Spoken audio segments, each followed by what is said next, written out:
चलिए आज हम लोग दोस्तों एनसीईआरटी क्लास 9th का चैप्टर नंबर 4 हम लोग डिस्कस करने जा रहे हैं जलवायु पे दोस्तों। किस पे? जलवायु परिवर्तन पे दोस्तों। आप भाई बहनों से गुजारिश है जो चैप्टर नंबर 1, 2 और 3 नहीं देखे हैं एनसीईआरटी क्लास 9th का ज्योग्राफी दोस्तों, वो जाइए प्ले लिस्ट में, लोगो लगा हुआ होगा आपका, वहाँ पे जाके उस दोनों वीडियो को देखिए। आपका सोचने की शक्ति डेवलप हो जाएगा दोस्तों। जो सोच के आप नहीं बना पाते हैं वो सोचने का डेवलप दिमाग सोचने शक्ति आपका बढ़ जाएगा दोस्तों। क्वेश्चन को आप बढ़िया से कितनों घुमाएगा आप बढ़िया से सॉल्व कर लीजिएगा दोस्तों, क्योंकि ओरिजिनल एनसीईआरटी है दोस्तों। आपके पास अगर है तो आप मिला लीजिएगा दोस्तों। आज हम लोग जलवायु पे चर्चा कर रहे हैं, क्लास 9th का ज्योग्राफी दोस्तों। चलिए थोड़ा इसको हम जूम कर लेते हैं। चलिए पढ़ते हैं। पिछले 2 अध्यायों में आप हमारे देश की स्थलाकृतियों एवं अफवाह के बारे में पढ़ चुके हैं। सही बात है दोस्तों, 2 चैप्टर में पढ़ लिए हम लोग। किसी क्षेत्र के प्राकृतिक पर्यावरण को समझने के लिए आवश्यक 3 मूल तत्वों में से 2 तथ्य ये हैं कि इस अध्याय में आप तीसरे तत्व अर्थात हमारे देश की वायुमंडल अवस्था के बारे में पढ़ेंगे। आप जो है तीसरे तत्व अर्थात हमारे देश की वायुमंडलीय अवस्था के बारे में पढ़ेंगे इस चैप्टर में दोस्तों। चैप्टर नंबर 4 में जलवायु। हम दिसंबर में ऊनी वस्त्र क्यों बनाते हैं, क्यों पहनते हैं, अथवा मई का महीना गर्म और असुविधाजनक क्यों होता है। और देखिए जून एवं जुलाई में वर्षा क्यों होती है। इन सभी प्रश्नों के उत्तर आप भारत की जलवायु का अध्ययन करके जान सकते हैं। एक विशाल क्षेत्र में लंबे समय 30 वर्ष से अधिक में मौसम की अवस्थाओं तथा विविधताओं का कुल योग ही जलवायु मौसम एक विशेष समय में एक क्षेत्र वायुमंडल की अवस्था को बताता है। थोड़ा और जूम कर लेते हैं दोस्तों। ये देखिए बताता है तथा जलवायु के तत्व जैसे तापमान, वायुमंडलीय दाब, पवन, आर्द्रता तथा वर्षण एक ही होते हैं। आपने अवश्य ध्यान दिया होगा कि मौसम की अवस्था प्रायः एक दिन में कई बार बदलती है, लेकिन फिर भी कुछ सप्ताह, महीनों और वायुमंडलीय अवस्था लगभग एक समान ही बनी रहती है। चलिए हम लोग आगे चलते हैं। जैसे दिन गर्म या ठंडे, हवादार या शांत और समान बादलों से घिरा या साफ तथा आर्द्र शुष्क हो सकते हैं। महीनों के औसत वायुमंडलीय अवस्था के आधार पर वर्ष को ग्रीष्म, शीत या वर्षा ऋतु में विभाजित किया जाता है। विश्व को अनेक जलवायु प्रदेशों में बांटा गया है। क्या आप जानते हैं कि भारत की जलवायु कैसी है तथा ऐसे क्यों? इस संबंध में इस अध्याय में पढ़ेंगे। चलिए हम लोग आगे देखते हैं। चलिए इस पार्ट में देखते हैं दोस्तों। चलिए देखिए, क्या आप जानते हैं मानसून शब्द की उत्पत्ति अरबी शब्द मौसम से हुई है, जिसका शाब्दिक अर्थ है मौसम दोस्तों। मानसून का अर्थ है एक वर्ष के दौरान वायु की दिशा में ऋतु के अनुसार परिवर्तन दोस्तों। चलिए भारत की जलवायु को कैसी मानसूनी जलवायु कहा जाता है दोस्तों। एशिया में इस प्रकार की जलवायु मुख्यतः दक्षिण तथा दक्षिण पूर्व में पाई जाती है। सामान्य प्रतिरूप में लगभग एक रूपता होते हुए भी देश की जलवायु अवस्था में स्पष्ट प्रादेशिक भिन्नताएं हैं।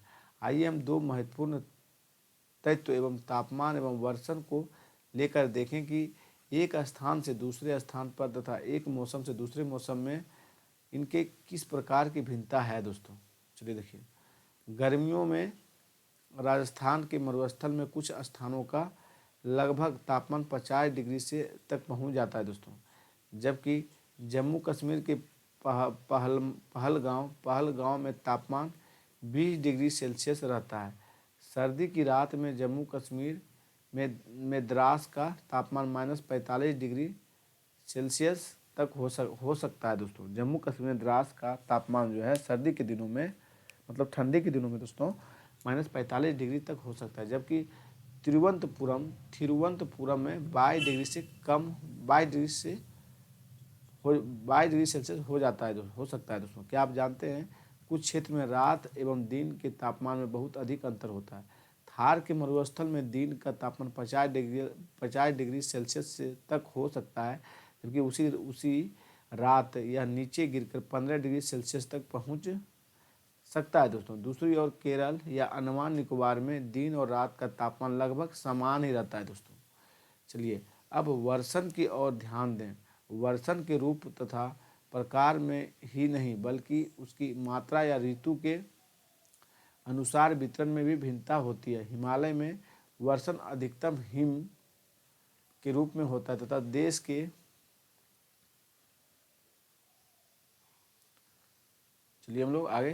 के शेष भाग में यह वर्षा के रूप में होता है। वार्षिक वर्षण में भिन्नता मेघालय यानी 400 सेमी से लेकर मेघालय में जो दोस्तों 400 सेमी से लेकर लद्दाख एवं पश्चिमी राजस्थान में यह 10 सेंटीमीटर से भी कम होती है। देश के अधिकतर भागों में जून से सितंबर तक वर्षा होती है, लेकिन कुछ क्षेत्र जैसे तमिलनाडु के तट पर अधिकतर वर्षा जो है अक्टूबर और नवंबर में होती है। चलिए सामान्य रूप से तटीय क्षेत्रों का तापमान में अंतर कम होता है। तटीय क्षेत्रों में जो तापमान है अंतर में कम होता है, लेकिन देश के आंतरिक भागों में मौसमी और या ऋतुनिष्ठ अंतर अधिक होता है। उत्तरी मैदान में वर्षा की मात्रा सामान्यतः पूर्व से पश्चिम की ओर घटती है। पूर्व से पश्चिम की ओर क्या होती है दोस्तों? घटती है और घटती जाती है। ये भिन्नताएं लोगों के जीवन में विविधता लाती है। ये विभिन्नताएं जो है लोगों के जीवन में विविधता लाती है, जो उनके भोजन, वस्त्र, घरों के प्रकार में दिखती है। जैसे देखिए राजस्थान में घरों की दीवार मोटी तथा छत चपटी क्यों होती है? चलिए जानते हैं। तराई क्षेत्र तथा गोवा एवं मंगलोर में ढाल वाली छतें क्यों होती है? असम में प्रायः कुछ घर बांस के खंभे पर क्यों बने होते हैं? चलिए देखते हैं हम लोग क्यों बनते हैं। जलवायु नियंत्रण देखिए दोस्तों।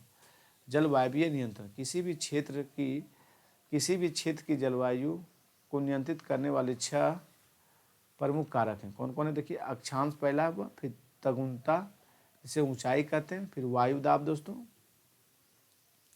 वायुदाब एवं पवन तंत्र एवं समुद्र से दूरी और महासागरीय धाराएं तथा उच्चावच लक्षण है दोस्तों। उच्चावच लक्षण फिर से देखिए।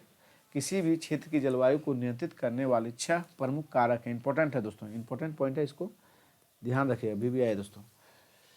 अक्षांश हो गया, तगुनता हो गया, ऊंचाई, तगुनता को ही ऊंचाई बोलते हैं, वायुदाब, पवन तंत्र, समुद्र से दूरी, महासागरीय धाराएं और ऊंचावच लक्षण दोस्तों। चलिए देखते हैं आगे।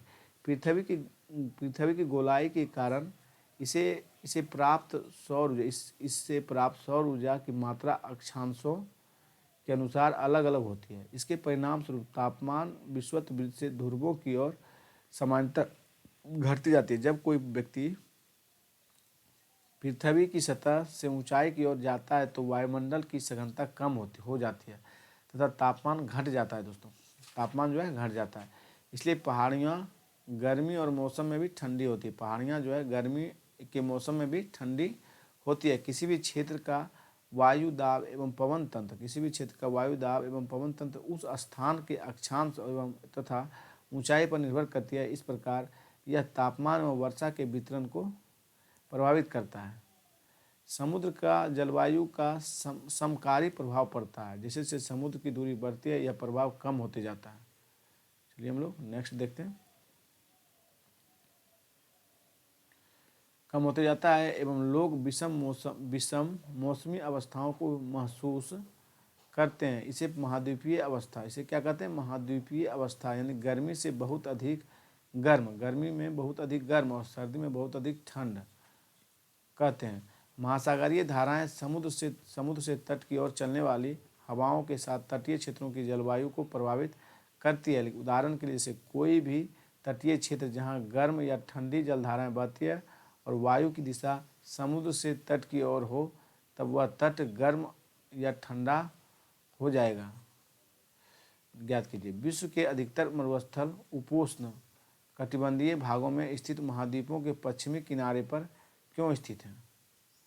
क्या बोला गया फिर से देखिए, विश्व के अधिकतर मरुस्थल जो है उपोष्ण कटिबंधीय भागों में स्थित महाद्वीपीय के पश्चिमी किनारे पर क्यों स्थित है? चलिए देखते हैं। अंत में किसी स्थान की जलवायु को निर्धारित करने में ऊंचावच को भी महत्वपूर्ण भूमिका होती है। फिर से देखिए, अंत में किसी स्थान की जलवायु को निर्धारित करने में ऊंचावच की भी महत्वपूर्ण भूमिका होती है। ऊंचे पर्वत ठंडी अवस्था गर्म वायु को अवरोधित करते हैं। यदि उनकी ऊंचाई इतनी हो कि वे वर्षा लाने वाली वायु के रास्तों को रोकने में सक्षम हो, तो ये उस क्षेत्र में वर्षा के कारण भी बन सकते हैं। पर्वतों के पवन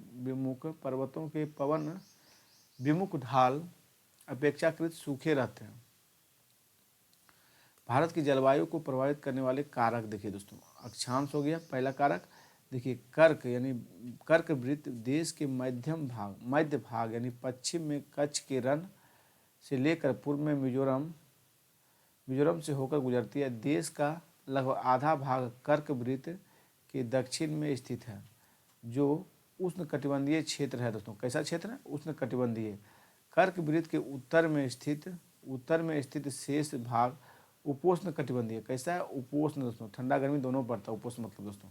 इसलिए भारत की जलवायु उष्णकटिबंधीय जलवायु एवं उपोष्ण कटिबंधीय जलवायु दोनों की विशेषताएं उपस्थित है दोस्तों। चलिए ऊंचाई के बारे में हम लोग जानते हैं। भारत के उत्तर में हिमालय पर्वत है, इसकी औसत ऊंचाई लगभग 6000 मीटर है दोस्तों। भारत का तटीय क्षेत्र भी विशाल है, जहां अधिकतम ऊंचाई लगभग 30 मीटर है। तटीय क्षेत्र की औसत ऊंचाई लगभग कितनी है दोस्तों? 30 मीटर है। हिमालय का मध्य एशिया से आने वाली ठंडी हवाओं को भारतीय उपमहाद्वीप में प्रवेश करने से रोकती है। चलिए आगे देखते हैं।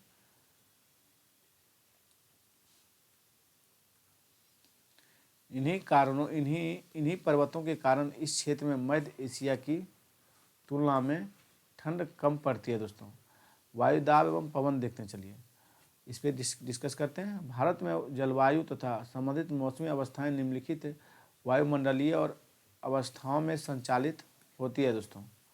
देखिए, वायुदाब एवं धरातलीय पवनें ऊपरी वायु परिसंचरण तथा पश्चिमी चक्रवाती विक्षोभ पश्चिमी चक्रवाती जो है विक्षोभ एवं उष्णकटिबंधीय चक्रवात है दोस्तों। भारत उत्तर पूर्वी व्यापारिक पवनों ट्रेड विंड वाले क्षेत्र में स्थित है। ये पवनें उत्तरी गोलार्ध के उपोष्ण कटिबंधीय उच्च दाब पेटियों से उत्पन्न होती है। ये दाब की ओर बढ़ती है, ये दक्षिण की ओर बढ़ती है। किस तरह? और दोस्तों दक्षिण की ओर बढ़ती है। कोरियोलिस बल के कारण दाहिने और विक्षेपित होकर विषुवतीय निम्न दाब वाले क्षेत्रों की ओर बढ़ती है। सामान्यतः इन पवनों में नमी की मात्रा बहुत कम होती है, क्योंकि ये स्थलीय भागों पर उत्पन्न होती है एवं बहती है। इसलिए इन पवनों के द्वारा वर्षा कम नहीं होती है। इस प्रकार भारत को शुष्क क्षेत्र होना चाहिए, लेकिन ऐसा नहीं है। आइए देखें क्यों। चलिए देखते हैं हम लोग। कोरियोलिस बल पृथ्वी के घूर्णन के कारण उत्पन्न आभासी बल को कोरियोलिस बल कहते हैं। किसे कहते हैं? आभासी बल को हम लोग कोरियोलिस बल कहते हैं। इस बल के कारण पवन उत्तरी गोलार्ध में दाहिने दोस्तों और तथा दक्षिणी गोलार्ध में बाईं की ओर विक्षेपित हो जाती है। इसे फेरेल का नियम भी कहते हैं दोस्तों। किसका नियम? फेरेल का नियम दोस्तों। ये भी आए दोस्तों, याद रखिएगा, ये सब पॉइंट पूछा जाता है बार बार। भारत की वायु दाब एवं पवन तंत्र अद्वितीय है दोस्तों। वीडियो अगर अच्छा लगता है हमारा दोस्तों तो चैनल को जरूर सब्सक्राइब और अपने साथियों के बीच शेयर भी कीजिए दोस्तों। धन्यवाद दोस्तों। चलिए हम लोग आगे पढ़ते हैं। भारत की वायु दाब एवं पवन तंत्र अद्वितीय है। शीत ऋतु में हिमालय के उत्तर में उच्च दाब होता है। शीत ऋतु में हिमालय के उत्तर में उच्च दाब होता है। इस क्षेत्र की ठंडी शुष्क हवाएं दक्षिण में निम्न दाब वाले महासागरीय क्षेत्र के ऊपर बहती है। ग्रीष्म ऋतु में आंतरिक एशिया एवं उत्तर पूर्वी भारत के ऊपर निम्न दाब का क्षेत्र उत्पन्न हो जाता है। इसके कारण गर्मी के दिनों में वायु की दिशा पूरी तरह से परिवर्तित हो जाती है। वायु दक्षिण में स्थित हिंद महासागर वायु के दक्षिण में स्थित हिंद महासागर के उच्च दाब वाले क्षेत्र से दक्षिण पूर्वी दिशा में बहने वाले विषुवत विविध को पार कर दाहिने और मुड़ते हुए भारतीय उपमहाद्वीप में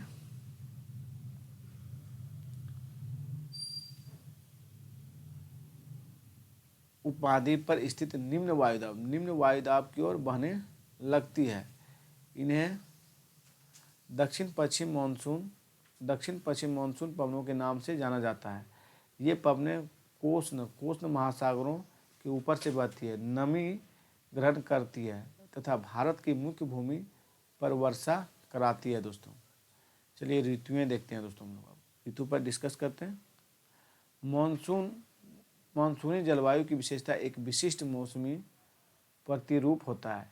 एक ऋतु से दूसरे ऋतु में मौसम की अवस्थाओं में बहुत अधिक परिवर्तन होते हैं। विशेषकर देश के आंतरिक भागों में ये परिवर्तन अधिक मात्रा में परिलक्षित होते हैं। तटीय क्षेत्रों के तापमान में बहुत अधिक भिन्नता नहीं होती है, यद्यपि यहाँ वर्षा के प्रारूपों में भिन्नताएं होती है। आप अपने क्षेत्र में कितने प्रकार की ऋतुओं का अनुभव करते हैं? भारत में मुख्यतः 4 ऋतुओं का पहचान किया जा सकता है। जैसे पहला है शीत ऋतु, दूसरा ग्रीष्म ऋतु और कुछ क्षेत्रीय विविधताओं के साथ मानसून के आगमन तथा वापसी का काल। दोस्तों चलिए देखते हैं पहले शीत ऋतु। दोस्तों हम लोग शीत ऋतु डिस्कस करते हैं। उत्तर भारत में शीत ऋतु मध्य नवंबर से आरंभ होकर फरवरी तक रहता है। शीत ऋतु दोस्तों भारत के उत्तरी भाग में दिसंबर तक एवं जनवरी में सबसे अधिक ठंड पड़ती है। भारत में दोस्तों दिसंबर एवं जनवरी में सबसे ठंडे महीने होते हैं। तापमान दक्षिण से उत्तर की ओर बढ़ने पर घटता जाता है। पूर्वी तट पर चेन्नई का औसत तापमान 24 डिग्री सेल्सियस से 25 डिग्री सेल्सियस के बीच होता है, जबकि उत्तरी मैदान में यह 10 डिग्री सेल्सियस से 15 डिग्री सेल्सियस के बीच होता है। दोस्तों दिन गर्म तथा रातें ठंडी होती है। उत्तर में तुषारपात सामान्य है तथा हिमालय के ऊपरी ढालों पर हिमपात होता है। इस ऋतु में देश में उत्तर पूर्वी व्यापारिक पवनें प्रभावित होती है। ये स्थल से समुद्र की ओर बहती है तथा इसलिए देश का अधिकतर भाग शुष्क मौसम होता है। इसलिए देश के अधिकतर भागों में कैसा मौसम होता है? शुष्क मौसम। दोस्तों इन पवनों के कारण कुछ मात्रा में वर्षा तमिलनाडु के तट पर होती है। इन पवनों के कारण कुछ मात्रा में वर्षा जो है तमिलनाडु के तट पर होती है, क्योंकि वहाँ ये पवनें समुद्र से स्थल की ओर बहती है। दोस्तों समुद्र से स्थल की ओर। चलिए अब लोग नेक्स्ट पेज की ओर पढ़ते हैं। चलिए देखिए, देश के ऊपरी भाग में एक कमजोर उच्च दाब का क्षेत्र बन जाता है, जिसमें हल्की पवनें इस क्षेत्र से बाहर की ओर प्रवाहित होती है। उच्चावच से प्रभावित होकर ये पवन पश्चिम तथा उत्तर पश्चिम में गंगा घाटी में बहती है। सामान्यतः इस मौसम में आसमान साफ, तापमान तथा आर्द्रता कम, पवनें शिथिल एवं परिवर्तित होती है।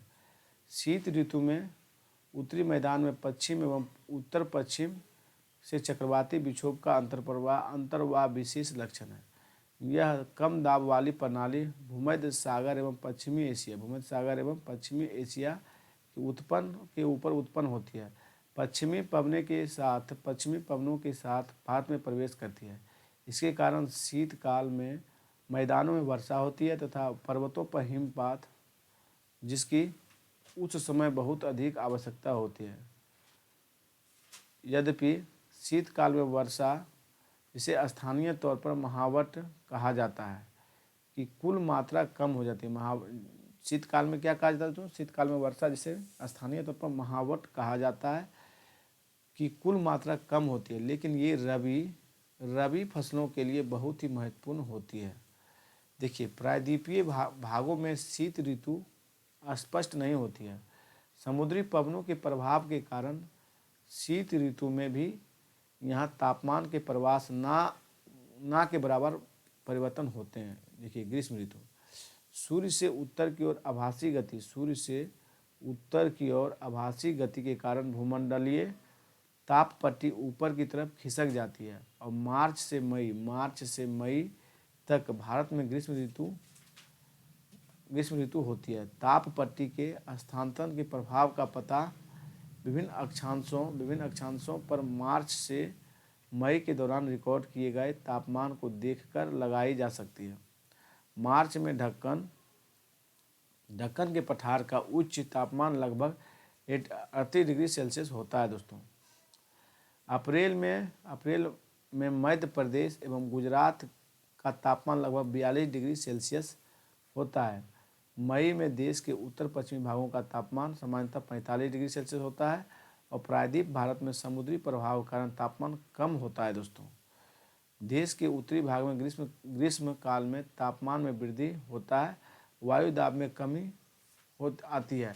मई के अंत में उत्तर पश्चिमी में थार के रेगिस्तान से लेकर पूर्व एवं दक्षिण पूर्व में पटना तथा छोटा नागपुर पठार तक। चलिए आगे देखते हैं।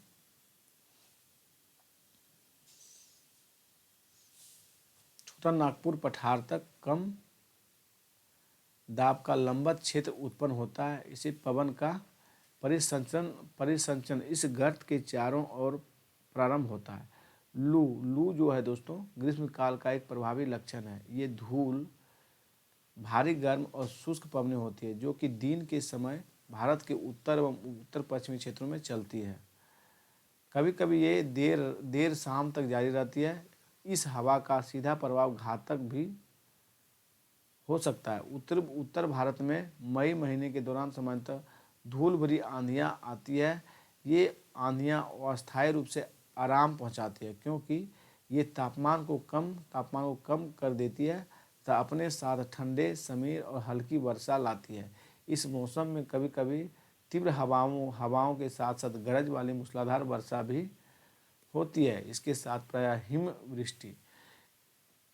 हिमवृष्टि भी होती है। बैसाख के महीने में होने के कारण पश्चिम बंगाल में इसे काल बैसाखी कहा जाता है दोस्तों। ग्रीष्म ऋतु के अंत में कर्नाटक एवं केरल में प्रायः पूर्व मानसूनी वर्षा होती है, जिसके कारण आम जल्दी पक जाता है और तथा प्रायः इसे आम वर्षा कहते हैं। कहाँ पे दोस्तों? कर्नाटक और केरल में दोस्तों। चलिए हम लोग आगे देखते हैं। वर्षा ऋतु में मानसून का आगमन। जून के प्रारंभ में उत्तरी मैदानों में निम्न दाब की अवस्था तीव्र होती है। यह दक्षिण गोलार्ध की व्यापारिक पवनों को आकर्षित करती है। ये दक्षिणी पूर्व व्यापारिक पवनें दक्षिण समुद्रों के उपोष्ण कटिबंधीय क्षेत्र में उत्पन्न होती है। चूँकि ये पवनें गर्म और महासागरों के ऊपर से होकर गुजरती है, इसलिए ये अपने साथ इस महाद्वीप में बहुत अधिक मात्रा में नमी लाती है। ये पवनें तीव्र होती है तथा 30 किलोमीटर प्रति घंटे की औसत वेग से चलती है। सुदूर उत्तर पूर्वी भाग को छोड़कर ये मानसूनी पवनें देश के शेष भाग में लगभग 1 महीने में पहुंच जाती है।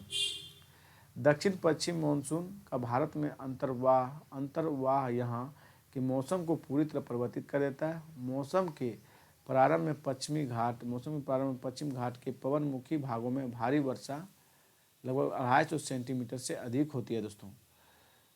ढक्कन का पठार मध्य प्रदेश के कुछ भाग में भी वर्षा होती है। यद्यपि ये क्षेत्र वृष्टि छाया क्षेत्र में आते हैं। इस मौसम ये थोड़ा देख लीजिए हम लोग कहाँ कहाँ से मौसम स्टार्ट होता है आता है दोस्तों।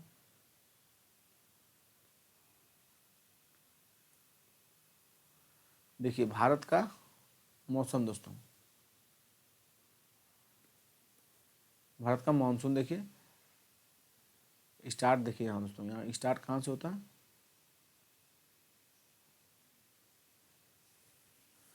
स्टार्ट आपका 1 जून से दोस्तों होता है। यहाँ से 1 जून से 1 जून में बीच में आपका चेन्नई के तट पे होता है, बेंगलुरु केरल 5 जून के बीच दोस्तों आपका इस तट तक हैदराबाद के आसपास पहुँचता है। तो 10 जून के बीच आपका यहाँ से होते हुए भुवनेश्वर होते हुए पटना 10 जून तक पहुँच जाता है मानसून दोस्तों। अब 15 जून के बीच आपका लखनऊ भी पहुँच जाता है। फिर देखिए 15 जुलाई से लेके ये 15 जुलाई से 15 जुलाई तक दोस्तों ये पाकिस्तान के क्षेत्र में, मतलब इधर राजस्थान तक दोस्तों ब्रिटिश क्षेत्र में चल जाता है। चलिए हम लोग आगे चलते हैं। चलिए हम लोग नेक्स्ट पार्ट की ओर बढ़ते हैं दोस्तों।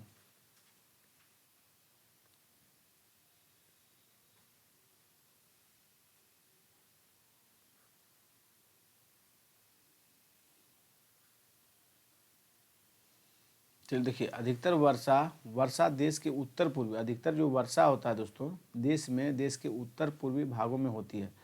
खासी पहाड़ी के दक्षिणी श्रृंखलाओं में स्थित मासिन राम विश्व में सबसे अधिक औसत वर्षा प्राप्त होता है दोस्तों। कहाँ पे, मासिन राम में दोस्तों।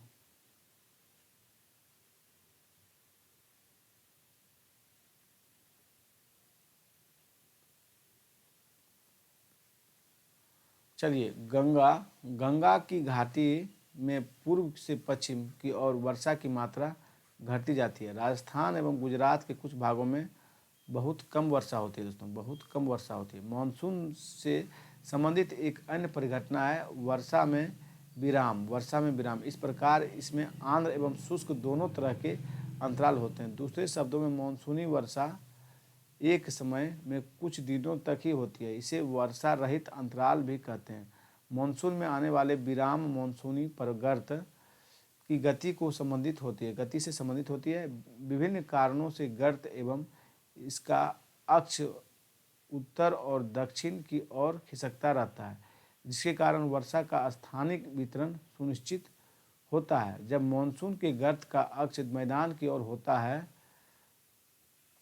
तब इन भागों में वर्षा अच्छी होती है। दूसरी ओर जब अक्ष हिमालय के समीप चला जाता है तब मैदान में लंबे समय तक शुष्क अवस्था रहती है।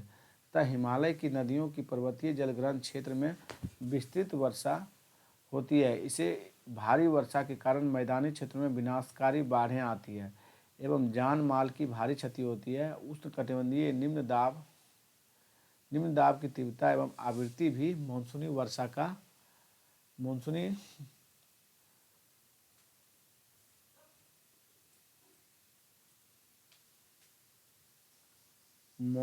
वर्षा के मात्रा एवं समय को निर्धारित करती है। यह निम्न दाब के क्षेत्र बंगाली खाड़ी के ऊपर बनता है और तथा मुख्य स्थलीय भाग के पार कर जाता है। यह गर्त निम्न दाब के मानसून गर्त के अक्ष के अनुसार होता है दोस्तों। मानसून को इसकी अनिश्चितता के लिए जाना जाता है।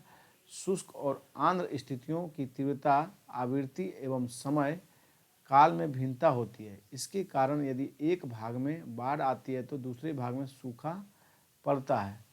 इसका आगमन एवं वापसी प्रायः अव्यवस्थित होता है, इसलिए यह कभी कभी देश के किसानों को कृषि कार्यों को अव्यवस्थित कर देता है दोस्तों, मतलब सूखा पड़ जाता है दोस्तों।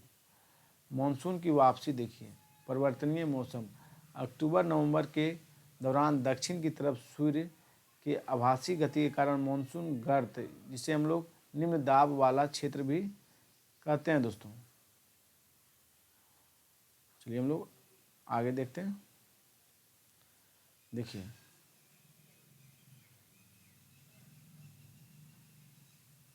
गर्त उत्तरी मैदानों के ऊपर शिथिल हो जाता है और धीरे धीरे उच्च दाब प्रणाली इसका स्थान ले पाती है दोस्तों। दक्षिण पश्चिम मानसून शिथिल हो जाता है तथा धीरे धीरे पीछे की ओर हटने लगती है।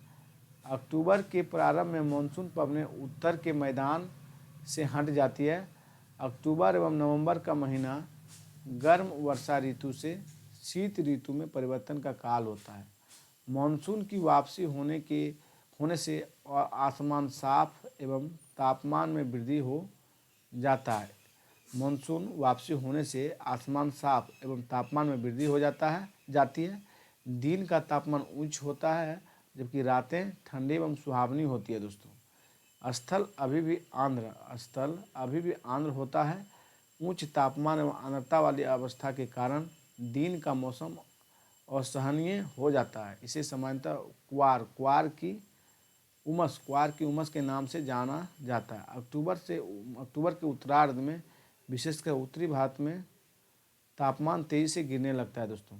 क्या आप जानते हैं मासिन राम विश्व में सबसे अधिक वर्षा वाला क्षेत्र है तथा स्टेलेग्माइट और स्टेलेक्टाइट गुफाओं के लिए प्रसिद्ध भी है दोस्तों।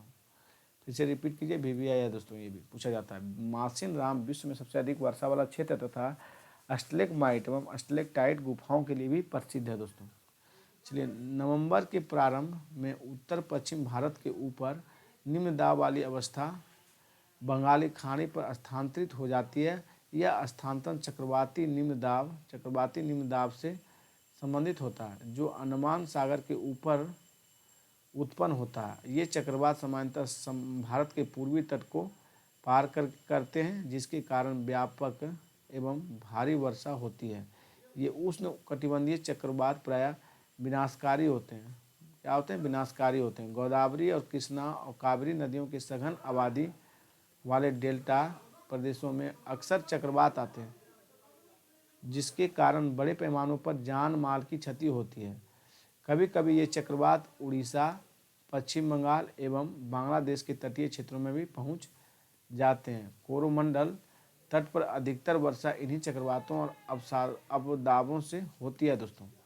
वर्षा के वितरण देखिए, पश्चिमी तट के भागों में उत्तर पूर्वी भारत में लगभग 400 सेंटीमीटर वार्षिक वर्षा होती है, किंतु पश्चिमी राजस्थान, चलिए हम लोग आगे देखते हैं। मैप देख लीजिए दोस्तों, एक झलक आप लोग मैप पर भी ध्यान दीजिए। यहाँ पे श्रीनगर है, चंडीगढ़, दिल्ली,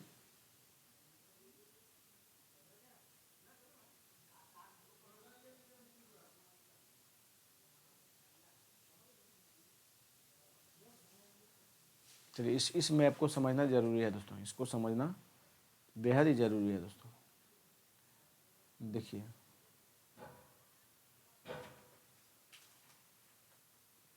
चार सौ सेमी से जहाँ अधिक बारिश होता है दोस्तों, आपका बुल्लू है दोस्तों।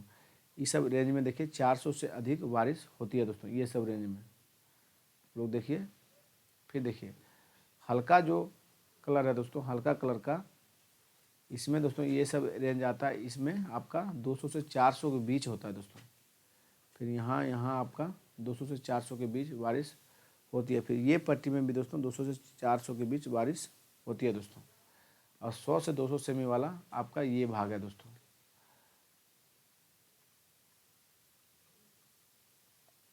100 से 200 सेमी तक दोस्तों।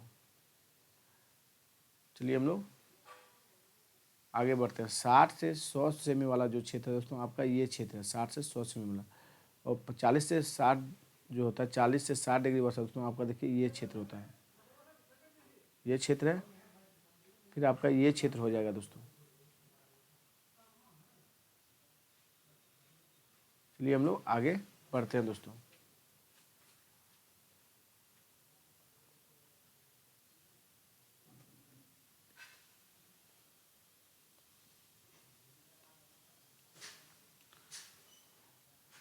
पश्चिमी राजस्थान एवं सटे पंजाब और हरियाणा एवं गुजरात के भागों में 60 सेमी से भी कम वर्षा होती है। दक्षिण पठार के आंतरिक भागों में एवं सह्याद्री के पूर्व में भी वर्षा की मात्रा समान रूप से कम होती है। इन क्षेत्रों में वर्षा की मात्रा कम क्यों होती है? जम्मू कश्मीर के लेह में भी वर्षण की मात्रा काफ़ी कम होती है। देश के शेष हिस्से में वर्षा की मात्रा मध्यम रहती है। हिमपात हिमालयी क्षेत्रों तक ही सीमित होती है दोस्तों। चलिए देखिए, मानसून की प्रकृति परिणाम स्वरूप एक वर्ष से दूसरे वर्ष में होने वाले वार्षिक वर्षा की मात्रा में भिन्नता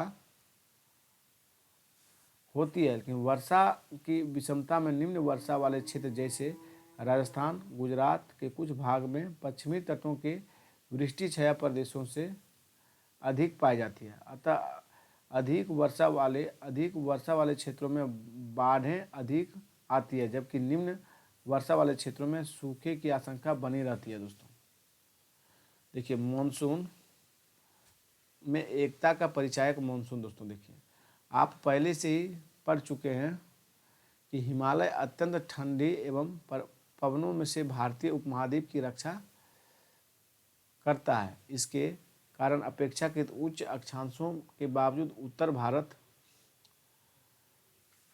भारत जो है दोस्तों, चलिए हम लोग नेक्स्ट देखते हैं।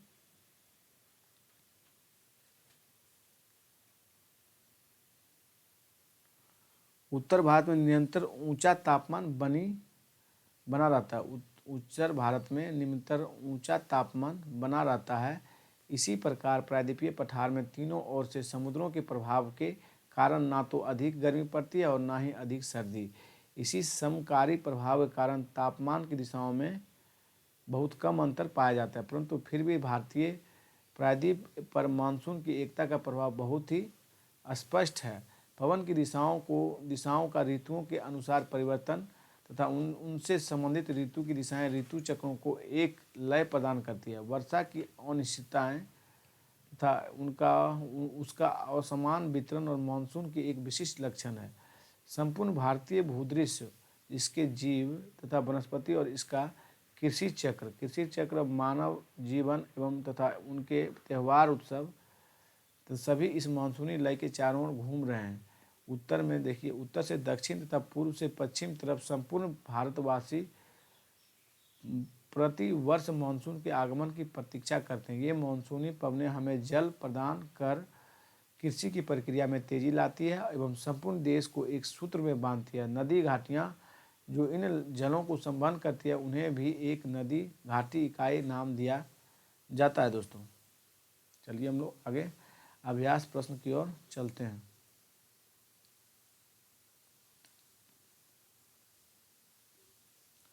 चलिए अभ्यास प्रश्न देखिए क्या बोला गया है क्वेश्चन। दोस्तों 1 नंबर देखिए, नीचे दिए गए स्थानों किस स्थान में विश्व में सबसे अधिक वर्षा होती है। दोस्तों विश्व में सबसे अधिक वर्षा दोस्तों मार्सिन राम में होती है। कहाँ पे? मार्सिन राम में। दोस्तों चलिए, ग्रीष्म ऋतु में उत्तरी मैदान में बहने वाली पवनों को निम्न में क्या कहा जाता है? तो लू कहा जाता है। क्या कहा जाता है? लू। दोस्तों चलिए, भारत में मानसून आगमन कब से माना जाता है? जून के प्रारंभ से। दोस्तों चलिए नेक्स्ट क्वेश्चन की ओर। कौन सी भारत में शीत ऋतु की विशेषता है? दोस्तों ठंडे दिनों में ठंडी रातें। दोस्तों शीत ऋतु की व्यवस्था है। दोस्तों चलिए हम लोग अब यहाँ से संक्षिप्त क्वेश्चन दोस्तों आप लोग देख लीजिएगा, एक नज़र दौड़ा के। दोस्तों आप थ्योरी पढ़े, उसी से आपको पूरा क्लियर समझ में आ जाएगा। दोस्तों चलिए हम लोग आगे इस वीडियो को स्टॉप करते हैं। आपका चैप्टर कंप्लीट हो गया। दोस्तों चैप्टर नंबर आपका 5 है, प्राकृतिक वनस्पति और वन्य प्राणी है। दोस्तों ये आपका चैप्टर नंबर 5 है। आपका नेक्स्ट वीडियो में ये आएगा। दोस्तों चलिए हम लोग यहीं स्टॉप करते हैं।